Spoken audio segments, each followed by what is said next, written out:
Hello everyone and welcome back to our virtual Mishnah Berurah share. We're holding in Mishnah Berurah Chelik Vav. We'll be learning today Miras Hashem Daf Lamed Hey Amud Aleph. We are continuing to learn Hilchas Tisha B'Av. We pick up today in Siman Taf Kuf Nun Tes in the middle of Sif Gimel on the bottom of Lamed Daled Amud Beis. We're up to the bottom line of the Shulchan Aruch with the words of the Ramah. However, I'm going to begin reading from the beginning of Sif Gimel for the sake of continuity. Says the Mechaber, Leil Tisha B'Av v'Yomi, the night of Tisha B'Av and the day of Tisha B'Av, Yoshvim b'veis hakneses la'aretz, we sit on the ground, or as the Mishnah Berurah said, on a low chair or on a low cushion. Ad tfilas mincha, literally the words of the Mechaber, we sit on a low surface or on the ground until tfilas mincha. And as we explained, what he means is until the Zman of mincha is mincha gedolah, but really we're allowed to already sit on a chair after chatzos. And now let's pick up with the Ramah. Says the Ramah, va'achshav nahagu, and nowadays the minig is leishev al saf salehem, that people sit on their benches and their chairs, a proper chair or a proper bench of normal height. Miyad achar sheyotzu mi beis hakneses shachris, immediately upon leaving the shul at the end of shachris. Now that is not to be taken literally. We'll explain in the Mishnah Berurah what that means. And we spend time reciting kinnis until a little bit before chatzos. So the davening is supposed to take a long time. We're supposed to daven and say kinnis, and the reading of the kinnis, the recitation of kinnis, is supposed to continue until shortly before chatzos. Now let's take a look in the Mishnah Berurah. We pick up in the Mishnah Berurah on Lamed Hey Amud Aleph with Ois Katan Yud Beis. Says the Chavetz Chaim, the Ramah said that nowadays the minig is that people sit on a regular chair miyad achar sheyotzu mi beis hakneses. And again, translated literally, that would mean immediately upon leaving shul after saying kinnis, people sit on a normal chair. Now, if you read the Ramah that way, you might be tempted to think that if somebody davens at an early minyan and he finishes kinnis at 9 o'clock in the morning, 10 o'clock in the morning, he could leave shul and go sit on a chair. Explains the Chavetz Chaim that's not what it means. Says the Chavetz Chaim, Ritzayna Loimar, what the Ramah wants to say over here is, we have to understand what the Ramah saw as being the Seder of the morning. What's the schedule of Tisha B'Av morning? Ritzayna Loimar, Daholchen achakach lebeis hakvaros. Let's remember, the Ramah said, Uma'arichin emakinois ad ma'at koydem chatzos. The Ramah said that you're going to spend time in shul saying kinnis until shortly before chatzos. And right when you finish saying kinnis, the first thing that you do is you go to the Beis HaKvaros. The minig was to go to it and is to go to the Beis HaKvaros on Tisha B'Av. So you're going to go to the Beis HaKvaros, like we're going to see when we reach the end of Siman Taf Kuf Nun Tes, that you're supposed to go to the Beis Olam, to the Beis HaKvaros. The im shir zeh. So when you add together that the recitation of kinnis, the Ramah says, is supposed to end shortly before chatzos, and then upon completing kinnis, you're going to go to the Beis HaKvaros. So by the time you get back, yemashech ad chatzos. Now already it's going to be chatzos. And now you could already sit on a regular chair. You're supposed to take time saying kinnis. There's another reason why the davening is supposed to be lengthy and you're supposed to take your time saying kinnis. Not only because, of course, first and foremost, you want to be misabel on the Churban and be misabel on Yerushalayim. You want to take your time saying kinnis and paying attention to the words of the kinnis. But also, we want the olam to be busy in shul saying kinnis. If people aren't in the Beis HaKnesses, if they're not in shul saying kinnis in the morning before chatzos, what are they going to be doing? By some people, the temptation is going to be to get involved in their work. And you're not supposed to do malacha before chatzos. So we want to fill up the time before chatzos with the recitation of kinnis. Incidentally, I'll just mention now that when it comes to the recitation of kinnis, I tell people all the time, kinnis tend to be difficult to understand. The wording is not easy for most people. Nowadays, we have all sorts of English kinnis, every flavor you want. If you want a regular translation, we have it. You want interlinear, we have it. You want linear, we have it. Whatever kind of translation you want for kinnis is really available. You want English, you want Lashon HaKodesh, whatever you want. So really, we could take the time to prepare kinnis beforehand and know what it is that we're saying.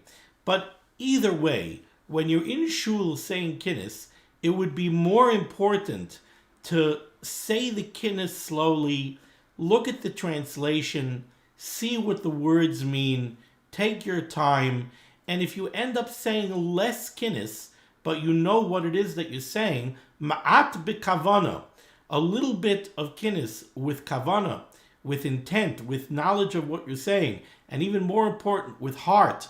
If you recite some of the kinnis, but you do it with feeling, and you really are misabel on Yerushalayim, that would be more important than reciting all of the kinnisin.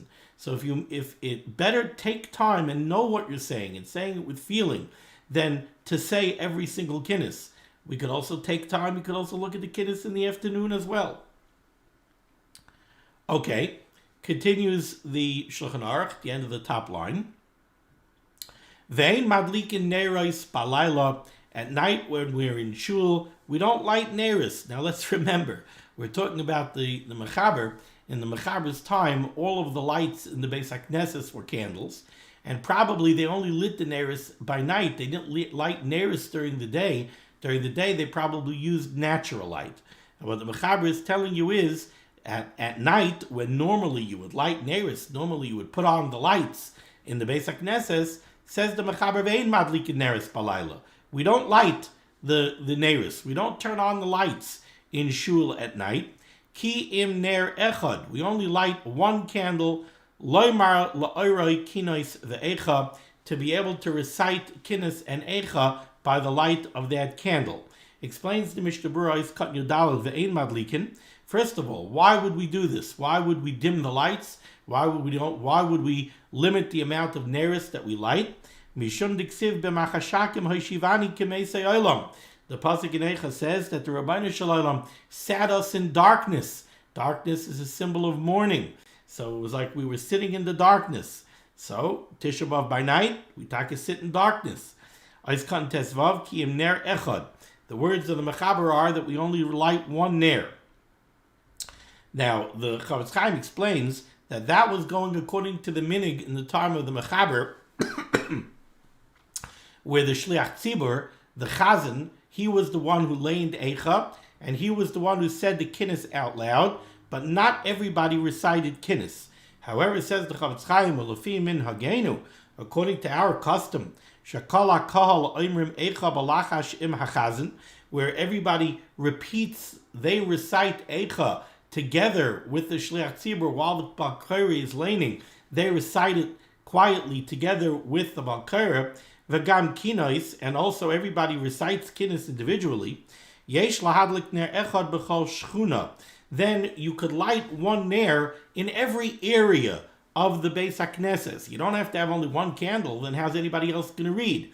You could put a candle here, a candle there, a candle there. So for example, I know by us in Yeshiva Staten Island in camp, or in the Yeshiva in Staten Island, for those of us who are here during the summer, we would turn off some of the lights and only turn on, depending on how the lights are wired. So instead of putting on all the lights, you put on a light in the front, a light in the middle, a light in the back. But definitely you dim the lights to be mekayim b'machashakim hoshivani k'meisei olam. So says the Chavetz Chaim, yesh lahadlik ner echad b'chol shchuna. It's interesting because the word shchuna you usually think of as being a neighborhood. Over here it means every area of the Beis HaKnesses. You could light a ner in each section of the Beis HaKnesses. So that people will be able to read. But it's not supposed to be comfortable. It's supposed to be a little bit difficult. You don't put on a ner tefillah. So those who have the minig to light neris by the amud, you don't light the neris by the amud. Nowadays most places have an electric menorah by the amud. You don't turn on that menorah. Well, the mincha madlikin, however, by mincha already after chatzos, you could put it on. V'la bris mila, and if you're making a bris mila in the shul, where the minhag was to light neris, madlikin neris b'shasha mevi'in atina glimail, you could light neris when you bring in the baby for the bris. Says the Mechaber in Siv Daled, Ein oimrim tachdon, we don't say tachdon, v'loi slichais, and nor do we say slichas. Apparently there was some who had a minhag to recite slichas on Tisha B'Av the same way we recite slichas on other ta'anesim, like Shavasa B'Tamas, we have slichas. But on Tisha B'Av, Ein oimrim tachdon, v'loi slichas, we don't say tachdon, we don't say slichas. Ve'ein noiflim al pneihem, nor do we fall on our face. That's what we always refer to as tachdun. When we put our heads down, we don't say tachdun. So what did the Mechaber mean when the Mechaber said ein oimrim tachdun, and now he says also we don't say the ein noiflim al pneihem? Apparently what he means is, and especially I mean we talk about Nusach Sfard and Nusach Ashkenaz, the Mechaber was, so to speak, a Svardi. Maybe his minhag, we'll have to look back in Chelik Aleph, I don't remember off the top of my head, but the Mechaber may have had the minhag of Nusach Sfard to recite Vidui and Keller Chapayim and Shlosh Esrei Midos by Tachdun, like Nusach Sfard does, and in that case what the Mechaber is saying is Ein Oimrim Tachdun. We don't say those Tachanunim, we don't say those Tachanunim, those Tfilas that are joined together with Nefilas Apayim, and nor ve'ein noiflim al pneim, nor do we say racham v'chanun, the tachdun proper, for lack of a better phrase. And why don't we say any of these things on Tisha B'Av? Mishum de mikri moyed, because, like we've had already many times, the pasuk in Eicha says kara alai moyed. So to some extent, Tisha B'Av is called a moyed, perhaps because lasad lavai, we should be zeichet to Mashiach b'mehera v'yameinu. When Mashiach comes, it says that Tisha B'Av is going to be nepach l'sasaynu l'simcha. It is going to be a moyed. It's going to be a Yom Tov. So there's always a little bit of a concept of moyed, of Yom Tov, to Tisha B'Av, and therefore it's not appropriate to say tachdun or slichas. Okay. Says the Mishnah Berurah, Ois Kat Tazayin, Ein Oimrim Tachdun, says the Mishnah Berurah, B'Shachris, when it comes to davening Shachris Tisha B'Av morning, Mashkimin K'tzas L'Beis HaKnesses. The Chavetz Chaim says we're supposed to come a little bit early to davening. If starting davening early means that the kinnis are going to end significantly before Chatzos, which we don't want, then it would be better not to start the davening so early, rather start the davening a little bit later and let the kinnis take until close to Chatzos. Ais Katan Yud Zayin, we don't say Tachdan or Slichos Mishum Demikri Mayed, because Tisha B'Av is referred to in the pasuk as a Mayed. Kediksiv, like the pasuk says in Eicha, Kara Alai Mayed. Nevertheless, although there is this concept of Mayed on Tisha B'Av, Chas v'Chalila, if a Talmid Chacham is nifter, you're allowed to be maspid him, v'leishev al gabei karka, and you could sit down on the ground in mourning over the loss of the Talmid Chacham, v'afilu acha chatzos, even after chatzos, when we usually already sit on a chair on Tisha B'Av, if there's an avelus over a Talmid Chacham, you could sit on the ground. The chalahu yuma kavua lebechia v'hesped, because the whole day of Tisha B'Av is set aside for crying and for hesped. And that's despite the fact that the pasuk refers to it as a mayid. So this concept that the pasuk refers to Tisha B'Av as a mayid only has very few manifestations. We don't say tachtun, we don't say slichas, but it is a day of bechi and hesped. Says the Ramah here in Sif Daled Hagah, v'kairen b'Torah ki solid banim.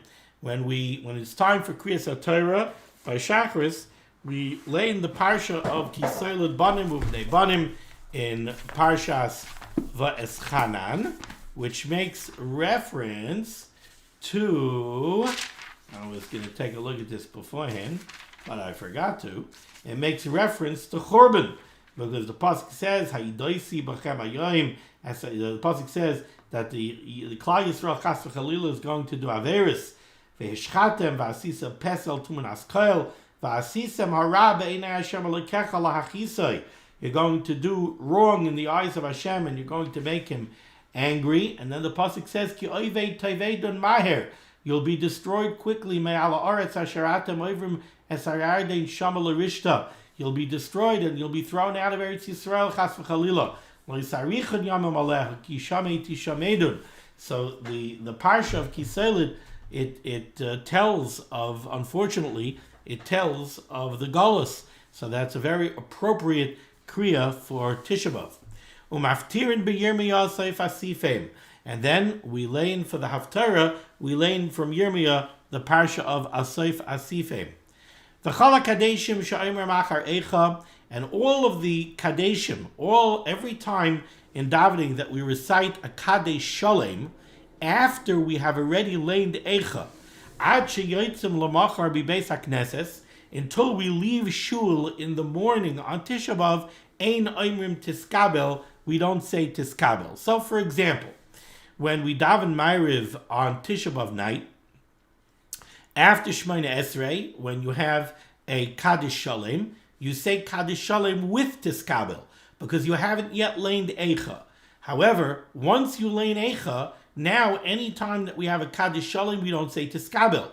So now tomorrow morning by Shacharis, when we come to a Kaddish Shalem, let's say after the Kaddish Shalem that we're going to have after Kinas, after we say Ashrei and Vata Kadosh, you're going to have a Kaddish Shalom, you say that Kaddish Shalom without Tiskabel. You don't say Tiskabel, because it's already after Eicha.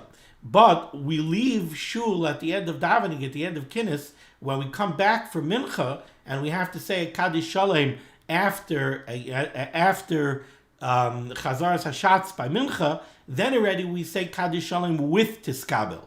One of the reasons for that is because we already daven Mincha, and we already said the Tefillah of Nachem. So we're already looking forward to consolation. At that point already we could say Tiskabel. Says the Mishnah Berurah. Oiskan Yudches, Asayf Asifim, Benigun Eicha. When we learn the HaTorah of Asayf Asifim, we use the Eicha trop. Okay, I thought that the Mishnah Berurah says this, but he doesn't. One of the reasons why we don't say Tiskabel, what is Tiskabel? Tiskabel Tzeloisain V'usain D'chal Beis Yisrael. We ask the Rabbeinu Shalom, Tiskabel, it should be accepted. Tiskabel Tzeloisain V'usain. The tefillas, the davening, and the requests of Klal Yisrael should be accepted. But the problem is that in Eicha, the pasuk says, Sasam Tfilasi, that our tefillah was bottled up, our tefillah was not accepted. So it's not appropriate to say Tiskabel Tzloisain on Tisha B'Av, because the pasuk says Sasam Tfilasi Nebuch. But once we already say Nachem, we're already looking forward to Nechama, now already we could say Tiskabel again. Continues the Ramah. Ve'ein oimrim kel arech apayim. We don't say kel arech apayim when we take out the Sefer Torah. V'loy lamanatzeach, and we don't say lamanatzeach in between Ashrei and Va'ata Kadosh. Lamanatzeach mizlo David Yancha Hashem b'yom tzara. We don't say that on Tisha B'Av. Says the Mishnah Berurah is cutting your test. V'loy lamanatzeach tiksiv sham Yancha Hashem b'yom tzara. Yisagev Hashem Elokei Yaakov. Ve'ein shayach loy mazeh. It's not appropriate to say it on Tisha B'Av. When isn't it appropriate? Why isn't it appropriate? There could be two reasons why it's inappropriate. One is we ask Hashem, Yancha Hashem b'yom tzara. Hashem should answer us on a day of tzara. Unfortunately, on Tisha B'Av, there is no answering. The Rebbeinu Shalom didn't answer our tefillas on Tisha B'Av. It's a day of paranis. It's a day of judgment, of punishment. So we don't ask the Rebbeinu Shalom, Yancha Hashem b'yom tzara. It's not appropriate. Also, it could be that it's inappropriate because we know we never say Lamanatzeach on a Moyed. We don't say Lamanatzeach on Rosh Chodesh. And again, Tisha B'Av is referred to as a Moyed. So that's perhaps another reason not to say Lamanatzeach. Continues the Ramah, right, by the Ois Kat and Chaf in the Mishnah Berurah. And the Ramah says, V'loi pitom ha-Keteris. We also don't say in Kelikenu with the Parsha of Keteris. Says the Mishnah Berurah, Ois Kat and Chaf, V'loi pitom ha-Keteris. Delay Mikri Seder Hayom, because the Parsha of the Keteris is not considered an actual integral part of the Seder HaTfilah. anything that's part of the Seder HaTfilah, Psuke de Zimra, even though it's Psukim, it's all Psukim from Tehillim, we say Psuke de Zimra. We don't have a problem that it's a limud HaTorah, that we're saying over Torah on Tisha B'Av. No, it's part of the Seder HaYom. But Pitam HaTorah, says the Mishnah Berurah, the Loi Mikri Seder HaYom. That's not considered an integral part of the davening. She'ein kol adam omer oisai, because not everybody says it. Aval Mizmar L'Saida Oimrim, however, the capital of Tehillim of Mizmar L'Saida, that we generally say between Bar Sha'amar, Yichavoid, that is considered that we do say, Shehu B'chlal Seder HaYom. That is considered part of the Seder HaYom. Okay? Continues the Ramah by the Oischaf Aleph for the Mishnah Berurah. Vein sarach l'shanois mekaymai b'Tisha B'Av. You don't have to change your makom kavua. You don't have to trade seats with somebody in shul on Tisha B'Av. Even we know that an avel has to change his makom. An avel has to leave his makom kavua and he has to sit somewhere else. Generally speaking, they move a little bit back in the Beis HaKnesses. On Tisha B'Av, there is no need to do that. Says the Mishnah Berurah, Katan Chaf Aleph, Ve'ein sarach l'shanis b'kaimai. It's not necessary to change your seat. Shedayenu b'masha anu marin simani avelus. It's enough that we are showing avelus b'masha anu yardin mehasafsalin. The fact that we get off our chairs and our benches v'yoshven al haaretz. So we already are displaying avelus in our seating arrangement. We don't have to go even further and change our makom kavua. Says the Mechaber in Sifhei. B'shas, very important. B'shas hakinois, by kinois, aser l'saper davar. You're not allowed to speak, says the Mechaber. When you're saying kinnis, when you're being misabel on Yerushalayim and the Beis HaMikdash, it would be inappropriate to divert your attention from saying kinnis and chapa shmuz with somebody who sits next to you in shul. Says the Mishnah Berurah, Kanachav Beis, aser l'saper davar. It is forbidden to speak. Very strong language that the Mechaber uses. Aser l'saper davar. Imagine if you're in shul on Tisha B'Av and it's already an hour into kinnis and somebody next to you starts schmoozing with you and you look at him and you say, no, shh, it's beferish halacha and shulchan aruch, aser l'saper. Right? Somebody would start speaking in the middle of Psuke de Zimra between Bar Sha'amar and Yishtabach. You would remind him, aser, you're not allowed to speak, you're being mafsik. No, shh. You can't be mafsik between Bar Sha'amar and Yishtabach. Over here we have a halacha in the Mechaber. The Mechaber says, also l'saper. You're not allowed to talk in the middle of kinnis. Says the Mishnah Berurah, also l'saper. The Cholshkein, certainly, says the Chavetz Chaim, Shara alai hamaisa. It is very evil to me. What happens? B'mashek tzas noyagin kalus. That some people are mamish, they comport themselves with levity in the shul during kinnis. V'zarkin zelos bebeis hakneses. And they throw things to each other in shul, in middle. It sounds childish. It sounds like I don't know, kind of stuff that goes on maybe on Simchas Torah. You imagine they're sitting in shul by kiddush, they're throwing things to each other. Sounds like a bunch of fourth graders in throwing spitballs to each other. I don't know. V'avan gadolu. The Chavetz Chaim says the shrekel chavera. Ta'afilu shaloi b'Tisha B'Av, even if it's not Tisha B'Av. Also laharis kalos bebeis hakneses. You're not allowed to comport yourself with levity in shul. The Choshkein b'Tisha B'Av, certainly on Tisha B'Av, such a solemn day, or b'shas kinnis, at the time of kinnis, Sha'am Yisrael mikainenim al Beis Hashem, when Klal Yisrael is wailing over the loss of the Beis HaMikdash shenechrav, va'al amai, and on the nation of Klal Yisrael shenivziru b'chal ha'olam, that went into Golus and was spread out throughout the world. Certainly that is no time for Kalas Roish. Okay, so again, Sifhei, the Mechaber said, B'shas Akinois, during the time of the recitation of Kinnis, also l'saper davar, it's forbidden to speak. V'lotzeis chutz, or really to go outside. You shouldn't leave. Why? Kidei shalayafsik libay min ha'evel. Because we don't want you to be mesiach das from the avelus. We're supposed to be sitting in shul and we're supposed to be concentrating on avelus. We're supposed to be mourning over Yerushalayim, over the Beis HaMikdash. People ask me sometimes, how are we supposed to mourn over the Beis HaMikdash? We don't even know what it is. So at least somebody who learns Torah, somebody who learns Daf Yomi, you learn Seder Kachim, you learn about the Avodah, You learn about what goes on in the Beis Hamikdash. Those of you who are learning Daf Yomi, soon you're going to come to a challenging but such a beautiful Masechta. After Pesachim, you're going to come to Masechta Shkalim. And in Masechta Shkalim, you really get to see a lot of the inner workings of the Beis Hamikdash. And then you learn Yuma, and you see again the Sidrei HaAvodah, and walking over here and walking over there and going through this shar and that shar. You really start to get a feel for the Beis Hamikdash. But somebody who doesn't learn these things, he doesn't even know what the Beis Hamikdash is. How am I supposed to mourn over it? But one of the things I tell them is that part of the Avelus of the Churban, almost every tzara that you encounter is touched upon by the Churban. Somebody who's suffering from Parnasa, when we had a Beis Hamikdash, there was a shulchan, and the shulchan in the Beis Hamikdash gave a hashpah of Parnasa to the world. Somebody who's sitting and working over a Shver Taisvis, when we had a Beis Hamikdash and there was a menorah, there was a hashpah of Torah in the world. It was easier to figure out a Shver Taisvis. When you had a Mizbeach, you had kapara in the world. Even you should know, when you had an Aron HaKodesh in the Kachay Kachim, your milchama against the Yetzer Hara was easier. Because the milchama that you have keneged the Yetzer Hara, what is that milchama? That milchama is a milchama between Gashmias and Ruchnias.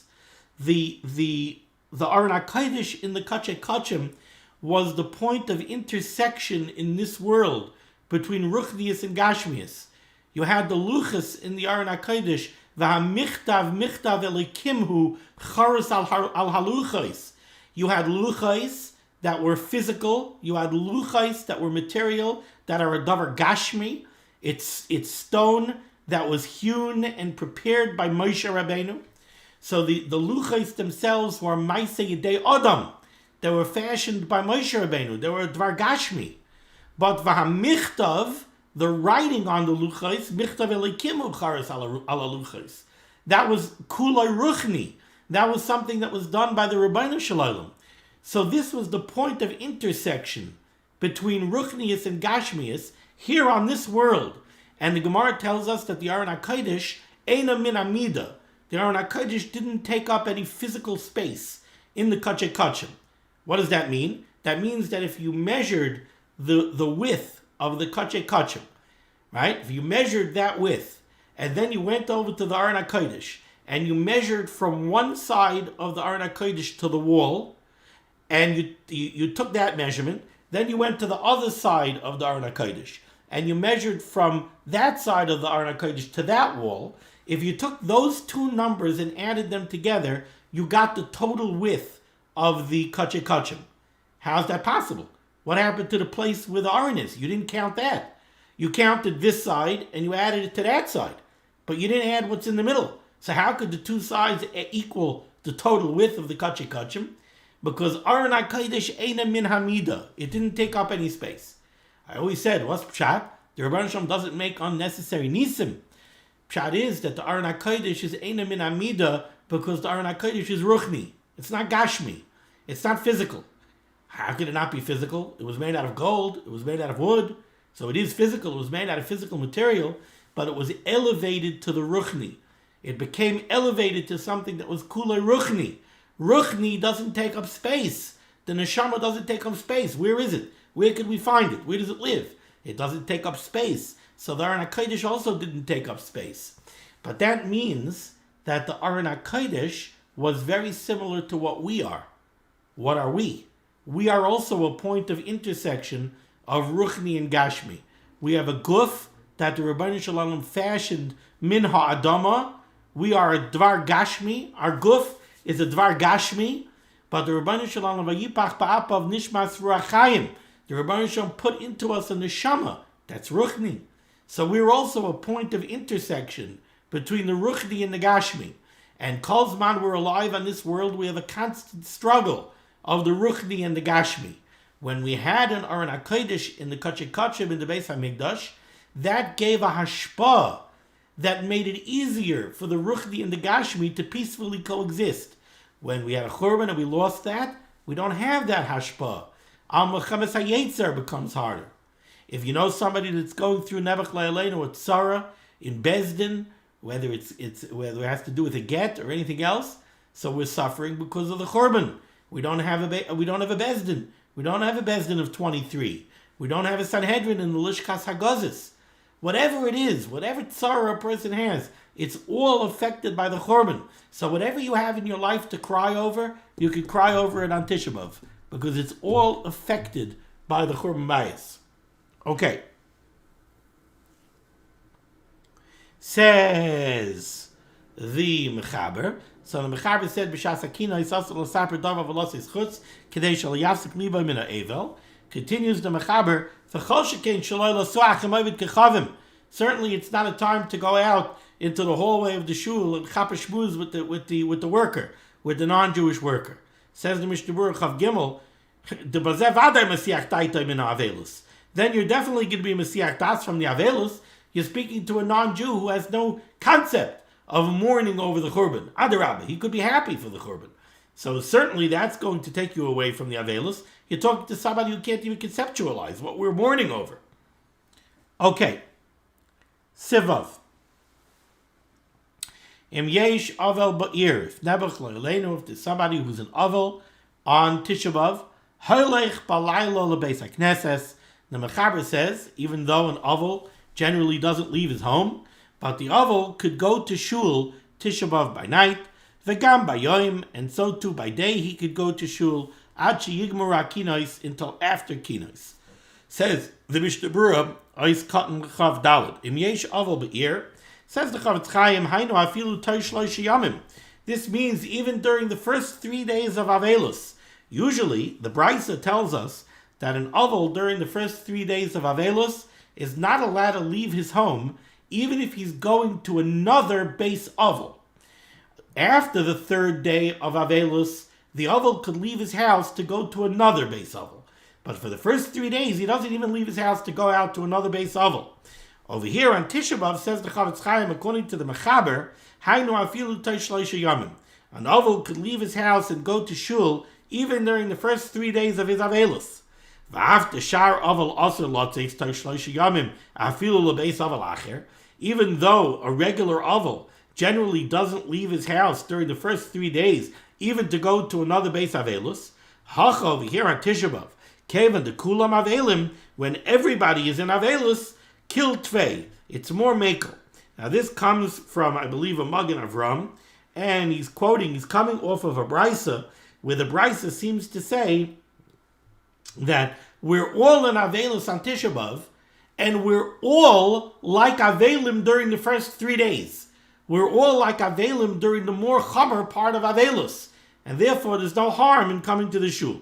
However, says Chavetz Chaim, v'yesh machmirin ba'avel tosh shlosh yamim. There are those that are machmir by an avel during the first 3 days that they should not come to shul. V'agayin Reb Shlomo Kluger hechriya, he's machriya the balayla sheyesh kinas mu'atim lo yelech. That at night, when the kinas are very short, the avel should not go to shul. Avel b'yoyim, but by day sheyesh harbe kinos, where it's such a long davening with so many kinas. V'tzar lo im lo yelech. If the avel doesn't go to shul Tisha B'Av by day, he's like a fish out of water. He doesn't know what to do with himself. It's such a long kinnis. He's used to being in shul for the whole long kinnis. Now he's not in shul. It's like he doesn't know what to do with himself. Shari, then it would be mutter. V'achar shlosh yamim, after the first 3 days, gam b'laylo yelech lebeis hakneses, then even by night he should go to shul. Einein, somebody who meisai muta lafanav, somebody who just lost one of his close relatives, and the kvura didn't happen yet, so the achrayas of the kvura is mutal olav, the tzarche ha-meis, the needs of taking care of the mace are his responsibility. Balayla yoshev beveisai, at night he sits in his house, ulamachar lachar kvura, and then the next day, by day, after the kvura, ladasa makilin la'el be'evel tosh shlosh yamim, according to those like the Mechaber that are mekel and say that even an avel during the first 3 days could go to shul, gamahu mutal likanis lebeis hakneses ad sheyigmar kinois v'achar kach yelech lebeisai. He could go to shul because there's no difference between the first day and the second day or the 3rd day. Okay, we could go a little bit weiter. Siv Zayin. Im yesh tinuk lomel. Let's say there's a bris milah falls out on Tisha B'Av. So there's a baby who needs a bris milah. Malin oisai akash goimrim hakinas. The bris is performed after we complete the recitation of Kinnis. Says the Mishnah Berurah, Katan Chafei, Achash Gomer Kinnis. We do it after Kinnis. The mitzvah zu oisen oisa Yisrael besimcha. It's brought down that the mitzvah of Milah is a mitzvah that Klal Yisrael was makabel on themselves besimcha. And that's why we also find that the Gzeris against Milah never had a complete kiyum, Baruch Hashem. Because it's a mitzvah that Klal Yisrael was mekayim besimcha, and since we were mekayim it besimcha, the Rebbe Shalom gives it an extra siyata d'shmaya. So the mitzvah zu oisen oisa Yisrael besimcha. And therefore, ein molin b'shas kinnis v'hesped, it wouldn't be appropriate to do a bris milah in the midst of kinnis and of wailing. So we finish the kinnis, and then we go ahead and we do the bris. Okay, we're going to stop over here, pick up near Hashem tomorrow, near the bottom line over here in Lamed Hey Amud Aleph. Thank you so much for joining me for limud HaTorah. The source of limud HaTorah should be Megan against Klal Yisrael. The Rasham should send Yeshuas and Refuas and Parnasa to all those in need. And once again, I keep on saying we should be Zaycha that these halachas should no longer be Negeya. The Rasham should bring the Bias Kal Tzedek B'Meher of Yameinu, and the day of Tisha B'Av should be Menepach, Me'eva L'Yomtiv, and Me'afela L'Oira, and it should become a day of Sasai V'Simcha. It's the day that Mashiach is supposed to be born. So Mir Hashem, we should be Zaycha that Mashiach should come, and we shouldn't have any more Tisha B'Av. Be well.